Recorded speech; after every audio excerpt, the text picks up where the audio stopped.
15 अगस्त जब लाल किले से प्रधानमंत्री मोदी महिला सशक्तिकरण की बातें कर रहे थे, तब गुजरात सरकार बिल्किस बानो से गैंगरेप करने वाले 11 दोषियों की उम्र कैद की सजा माफ कर रही थी। मामले के बाद गुजरात सरकार की जमकर आलोचना हुई और अब मामला सुप्रीम कोर्ट में है। इस मामले में दोषियों की रिहाई के खिलाफ दायर हुए याचिकाओं पर सुप्रीम कोर्ट ने गुजरात सरकार से जवाब मांगा था, जिस पर गुजरात सरकार ने हलफनामे में अपनी दलीलें रखी। साथ ही सुभाषिनी अली और महुआ मोइत्रा की याचिका पर सवाल भी उठाए। वही याचिकाकर्ता की तरफ से पेश होते हुए कपिल सिब्बल ने भी अपनी दलीलें रखी। उन्होंने कहा कि दोषियों को दोबारा जेल भेजा जाना चाहिए। खैर, अपने हलफनामे में गुजरात सरकार ने यह भी बताया कि रिहाई का फैसला केंद्र सरकार के मंजूरी के बाद था। ये दलीलें अपने आप में बड़ा दावा है।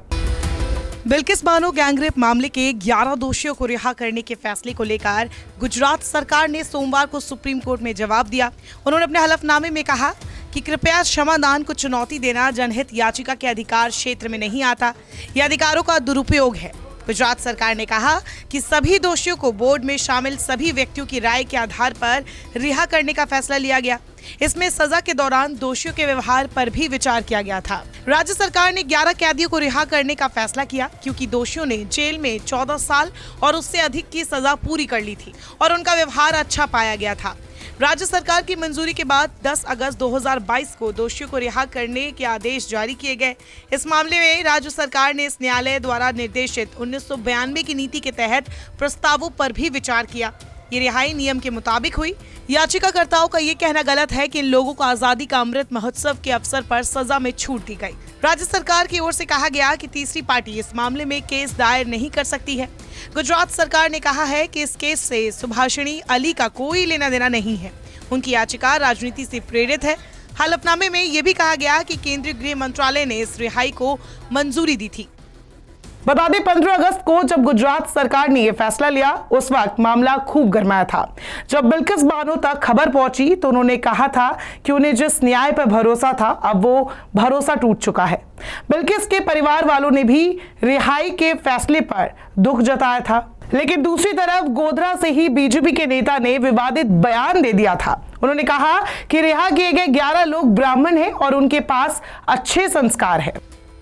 इस तरह का बयान देने वाले सीके राहुल जी उन 2 बीजेपी नेताओं में से एक थे जो गुजरात सरकार के पैनल का हिस्सा था, जिसने सर्वसम्मति से बलात्कारियों को रिहा करने का फैसला किया था। दोषियों की रिहाई के बाद माला पहनाकर स्वागत करने का वीडियो उस वक्त सोशल मीडिया पर जमकर वायरल हुआ था। लोगों ने गुजरात सरकार की मंशा पर कड़े सवाल उठाए थे।